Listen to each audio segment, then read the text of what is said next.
What's good everyone? It's 23MJ88 back with another video today, and for today's video we're going to take a look at the performance review of the Nike Zoom GT Jump. So just to start things out with the Nike Zoom GT Jump, we'll start with the traction, and as you can see here it does have a herringbone traction. Now down the middle of the shoe it has a horizontal traction pattern, and then on the lateral and the medial sides it is vertical. And as far as the traction went on these, I found it to be very reliable. I always try and stay consistent and wipe, but with these I would forget and I would never slide out, which would prompt me to wipe the shoe. So I didn't really have to wipe at all. Dust does kind of sit right on top of the traction, but since the pattern is so wide, no dust really gets caught in between the grooves. And I actually found this to be the most consistent out of the cut, run, and jump. As well, really no wear on the traction as well. Played about 18 hours in these so far, and the traction is holding up great. So as far as the traction goes on the Nike Zoom GT Jump, I would have to give it a very solid 9 out of 10. So as far as the cushion setup goes on the Nike Zoom GT Jump, I find this to be probably the craziest Zoom setup I've ever tried on. So directly under the insole, you have a Zoom bag similar to this. This is from the Jordan 12, so you have a full-length Zoom bag right under your insole. And then in the heel, directly under that, you have this very large heel bag, as you can see here. It's one of the largest Zoom bags I've ever seen that's actually exposed. And then in the forefoot, you can see a green bag poking through. So when you're walking around in this shoe, you can definitely feel the Zoom strobo directly underfoot.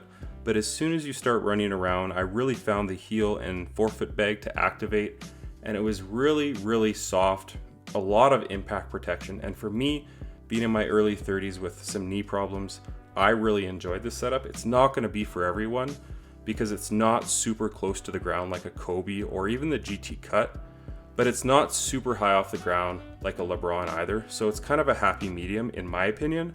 And then of course the midsole is Cushlon.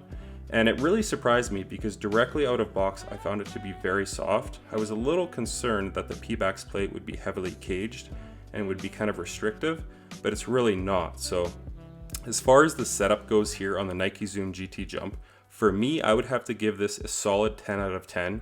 If you like Nike Zoom, you absolutely need to try these on. As far as the heel to toe transition on the Nike Zoom GT Jump, I found it to be pretty smooth. As you can see here, it's kind of a flat bottom of the shoe, but it might just be the Zoom airbags, just the way they compress. For me, it was very smooth, and I really had no issues with it at all. It was quite nice, actually. And then one other thing I'll note with the cushion setup as well, you do have Cushlon right here that's kind of on the sides of the heel bag, and when you step and really compress that heel bag, I wouldn't say they collapse, but the Cushlon does its job. It definitely compresses, letting the Zoom bag and the heel compress as well. So as far as materials go, you have some synthetics up on the back portion with fuse kind of connecting the jump wire, which is kind of like a TPU strand.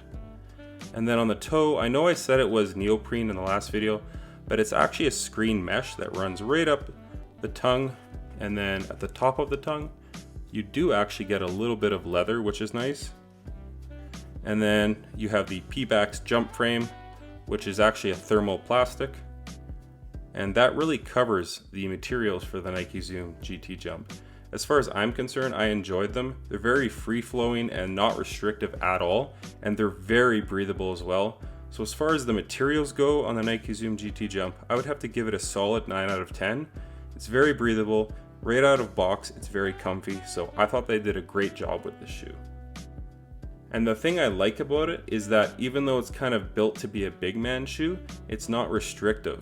The heel is very free-flowing, as you can see. So the materials on the Nike Zoom GT Jump, it kind of reminds me of like a low-top guard shoe where they're not restricting, but it's on a higher top as well. As you can see, it is a high top.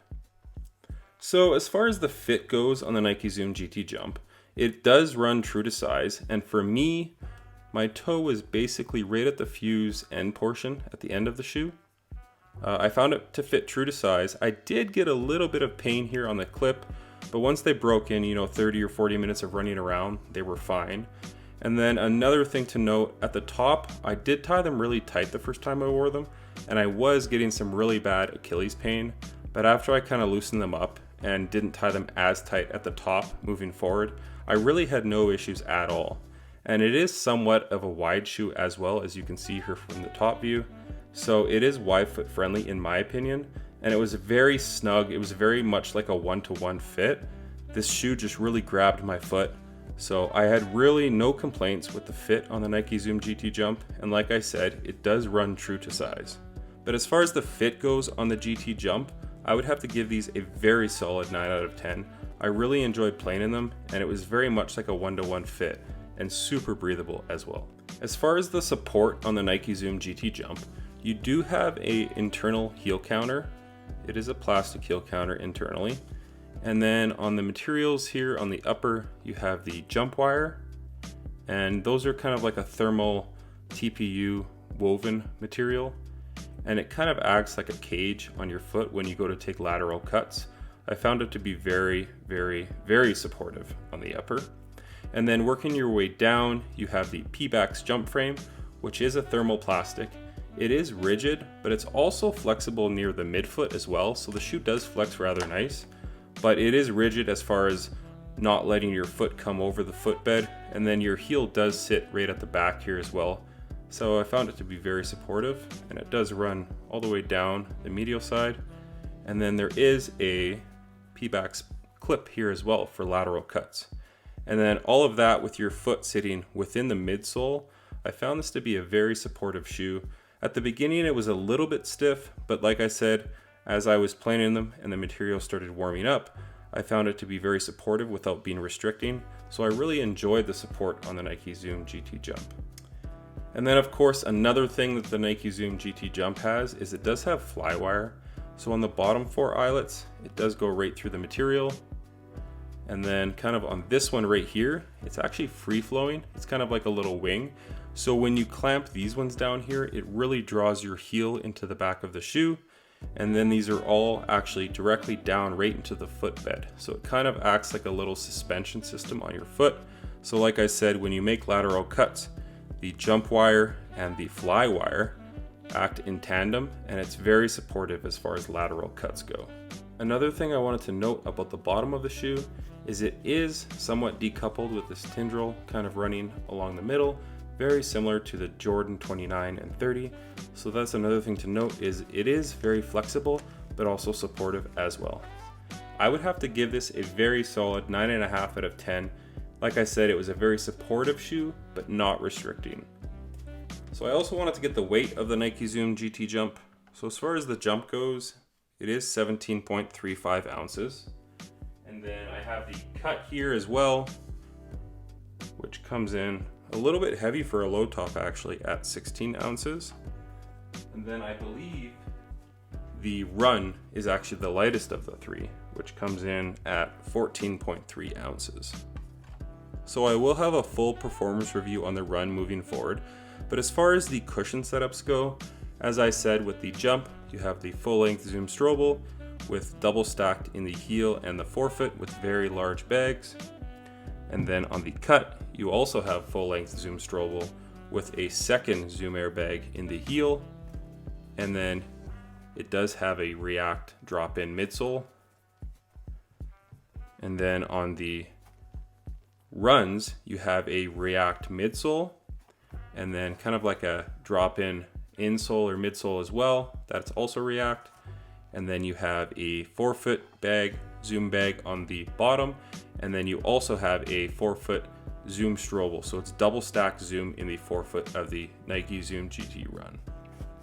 So that's gonna do it for today on the Nike Zoom GT Jump. This is a shoe moving forward that I'm always gonna have in my bag. If I need that max cushioning setup, this is what I'm gonna be wearing moving forward. It's always gonna be in my bag. And like I said, it's not like a LeBron where you're super high off the ground and you're sacrificing that court feel. The court feel wasn't fantastic in these, but it wasn't bad either. And you still had all of that cushion. And then like I said before, the traction was very reliable. It's a super supportive shoe, very breathable. The fit was great. It was very one-to-one. This is something that I was really looking forward to, and I'm super happy that I finally got a chance to play in these. And for me, I would highly recommend these. Like I said, the shoe's not going to be for everyone, but I think if you really like a really maxed out cushion setup, you really need to at least try these on. But like I said, that's going to do it for today. As always, thanks for watching, and stick around for the on-court footage at the end.